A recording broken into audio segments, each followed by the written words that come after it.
ஒரு வழியா வால்கன்பர்க் ட்ரிப்ல நாங்க ஒரு கேவ முடிச்சுட்டு நெக்ஸ்ட் கேவுக்கு நாங்க போயாச்சு. நீங்க இன்னும் அந்த கேவ்ல என்னென்னலாம் இருந்ததுன்னு பார்க்கல அப்படின்னா, நம்ம சேனல்ல போய் மறக்காம செக் பண்ணி பாருங்க. பட் மிஸ் பண்ணிறாதீங்க. ஏன்னா ஒண்ணு பார்க்க அவ்ளோ சூப்பரா இருந்தது. ஓகே, இப்ப இந்த கேவுக்கு வரலாம். இந்த கேவுக்கும் அதே மாதிரி என்ட்ரன்ஸ் இருந்தது. என்ட்ரன்ஸ்லயே ஒரு பெரிய கிஃப்ட் பாக்ஸ் மாரி வச்சிருந்தாங்க.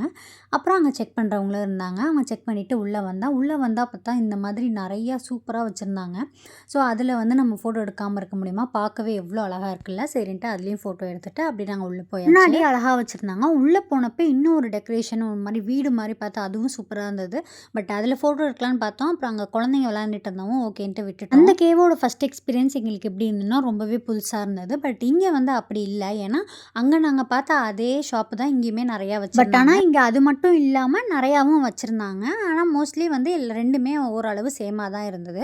சில பொருட்கள் தான் வந்து அங்க இல்லாம இங்க வந்து யூனிக்கா டிஃப்ரெண்டா இருந்தது. ஆனா இங்க இருக்கிற ஒரு மெயினே கண்டிப்பா பார்க்கணும். இத மிஸ் பண்ணிறக்கூடாதுன்னு நான் ஏன் சொல்லுவேன் அப்படின்னு கேட்டிங்கன்னா, அந்த டெக்கரேஷன் பண்ணி வச்சிருக்காங்க பாருங்க. அப்பா! அங்கே விட இங்க அப்படி சூப்பரா இருக்கு. சரி, ஓகே, நம்ம இங்க என்னென்ன இருக்குன்னு பார்க்கலாம். இந்த ஃபோட்டோவ பத்தி நான் மெயினா உங்ககிட்ட சொல்லியே ஆகணும். அதோட ட்ரெஸ் ஒரு மாரி பார்க்க ஒரு மாரி இருந்தாலும், அந்த டிராயிங் பாருங்க எவ்ளோ அழகா யூனிக்கா இருக்கு. அடுத்து இந்த கிளாக் பார்த்தேன். அப்புறம் இங்க இந்த நெறையா இருந்தது. இந்த இது பாருங்களேன். ஓ! அப்படியா? அப்படிங்கிற அந்த இது மாதிரி இருக்கு எனக்கு பார்த்தப்போ. இந்த ஃபோட்டோ மாதிரி இதுவுமே வந்து பெயிண்ட் பண்ணி வச்சிருந்தாங்க. எனக்குமே ரொம்ப பிடிச்சிருந்தது. இந்த மாரி பெயிண்டிங் வரது எல்லாமே எனக்கு பிடிச்சிருந்தது. உங்களுக்கு இதுல எது பிடிச்சிருந்ததுன்னு கமெண்ட் செக்ஷன்ல சொல்லுங்க. அடுத்து எப்பவும் போல நமக்கு தேவையான அந்த ஜுவல்ஸ் எல்லாம் காஸ்மெட்டிக்ஸ் வந்தது. அடுத்து இந்த லைட் வந்தது. இது எத்தனை பேர் சைல்ட்ஹுட்ல ஞாபகம் வச்சிருக்கீங்கன்னு தெரியல. அதெல்லாம் பார்த்துட்டு அப்படியே இந்த இதுவுமே பார்த்துட்டு அப்படியே போயிட்டு இருந்தோம். நான் சொன்னேன்ல டெக்கரேஷன்ஸ்லாம் சூப்பரா இருக்குன்னா, அந்த வகையில இதுவும் ஒரு டெக்கரேஷன் தான். சூப்பரா இருக்குல்ல. நிறைய கீ செயின்ஸ் இருந்தது. இது பாருங்க ஃப்ரெஞ்ச் ஃப்ரைஸ் கீ செயின். இதுவும் நல்லா இருந்தது பார்க்க. அப்புறம் நான் மெயினா இங்க டெக்கரேஷன் அங்க விட இங்க சூப்பரா இருந்ததுன்னு சொன்ன ரீசனே இந்த ஒரு டெக்கரேஷன் தான். இது பாருங்க எவ்வளோ யூனிக்கா அழகா வச்சிருக்காங்க.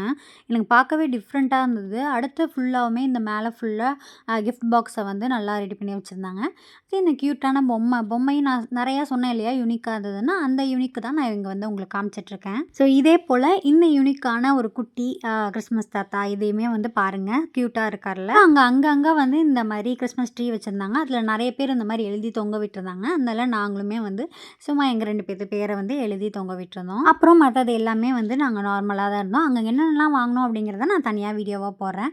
அப்புறம் அங்கே இருந்த டெக்கரேஷன்ஸ் எல்லாத்தையுமே வந்து நாங்கள் ஃபோட்டோ எடுத்துகிட்டு டிஃப்ரெண்ட்டாக நிறையா இருந்தது. அதில் எல்லாத்தையும் நின்று ஃபோட்டோ எடுத்துட்டு நாங்கள் ஒரு வழியாக இந்த கேவையும் முடிச்சுட்டு வெளியே வந்தாச்சு. வெளியே வந்தால் அங்கேயும் டெக்கரேஷன் இருந்தது. சரின்ட்டு அப்படியே கொஞ்ச நேரம் உட்காந்துட்டு அங்கேயும் ஃபோட்டோ எடுத்துகிட்டு இருந்தோம். நாங்கள் போகிற இடம் தான் இந்த ட்ரிப்போட சுவாரஸ்யமே.